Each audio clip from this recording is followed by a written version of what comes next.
And we can argue back and forth all we want. And they talked about the legislature down there in North Carolina. And this is a quote from the Fourth Circuit. These are federal judges. They said, before enacting that law, the legislature requested data on the use by race of a number of voting practices. Upon receipt of the race data, the General Assembly enacted legislation that restricted, come on, you talk about inalienable rights, that restricted voting and registration in 5 different ways, all of which disproportionately affected African Americans. They went on to say, this is the Fourth Circuit. I didn't say this. The federal court said it. Said in response to claims that intentional racial discrimination animated its action, the state offered only meager justifications. Although the new provisions target, this is what the court said, although the new provisions target African Americans with almost surgical precision, they constitute inept remedies for the problems assertedly justifying them, and in fact impose cures for problems that did not even exist. They went on to say, thus, the asserted justifications cannot and do not conceal the state's true motivation, end of quote. The reason why that quote means so much to me is that 1 year ago today, on my mother's dying bed at 92 years old, former sharecropper, her last words were, do not let them take our votes away from us. They had fought, she had fought and seen people harmed, beaten, trying to vote. Talk about inalienable rights. Voting is crucial, and I don't give a damn how you look at it. There are efforts to stop people from voting. That's not right. This is not Russia. This is the United States of America. And I will fight until the death to make sure every citizen, whether they're Green Party, whether they're Freedom Party, whether they're Democrat, whether they're Republican, whoever has that right to vote. Because it is the essence of our democracy. And we can play around and act like it's not, and guess what?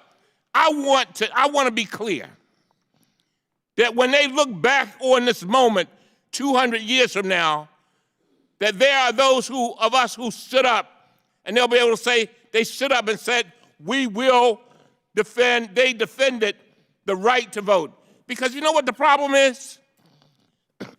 For so many people, their rights are pulled away from them, then they got to put in laws to get them back.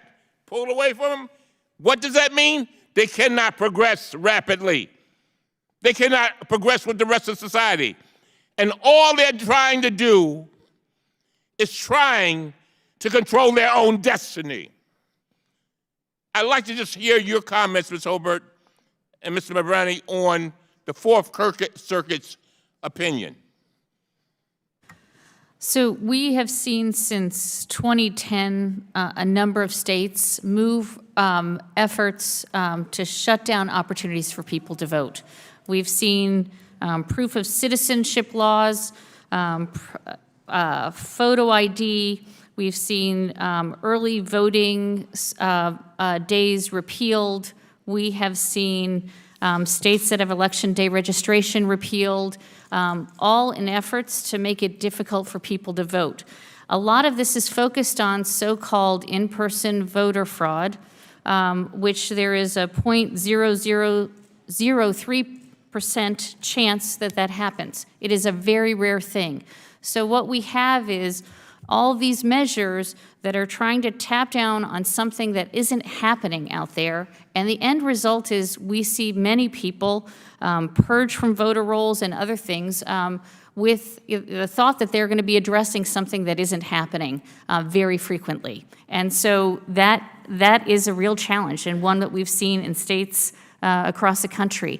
And the reforms in H.R. 1 to put in place early voting, to deal with voting machines and so that they're working and functioning, to add poll workers where we have a real shortage in poll workers, so people aren't standing in line and leaving. All of these things are put in place to help create opportunities for people to vote. Election day registration is a perfect antidote to a purge so that you can show up on election day. If you see that there's a problem, then you can register to vote and vote on that day. And that's why it's so important to be looking at these reforms. Member Running. The one thing I want to add to that is that these reforms not just make it easier for people to vote and are proven to increase turnout and participation, they actually increase the accuracy of the rolls. So what we're hearing as reasons not to adopt things like automatic voter registration, same-day voter registration. As was said earlier, these are reforms that already exist in states across the country, and the Brennan Center has studied the implementation of them, and they've shown to increase the accuracy of the poll and to even decrease existing errors in the system. And I just want to say, Mr. Chairman, I appreciate your telling that incredibly personal story and the impact that it had on me personally, and I'm sure on everyone who is listening. Mr. Heiss. I thank the chairman, and I would just, Mr. Chairman, all of us want integrity at the voting booth, but if you are somehow implying that only Republicans have been engaged in voter fraud, I challenge that and take great offense at it. We just saw in Texas tens of thousands of illegal aliens voting, and this is an issue that goes far and wide. It is not on one side of the aisle, sir, and I would like that to stand corrected, and this bill does not correct Would that the gentleman problem. yield? For Yes, sir. And I'll give you your seconds back. Nobody said that.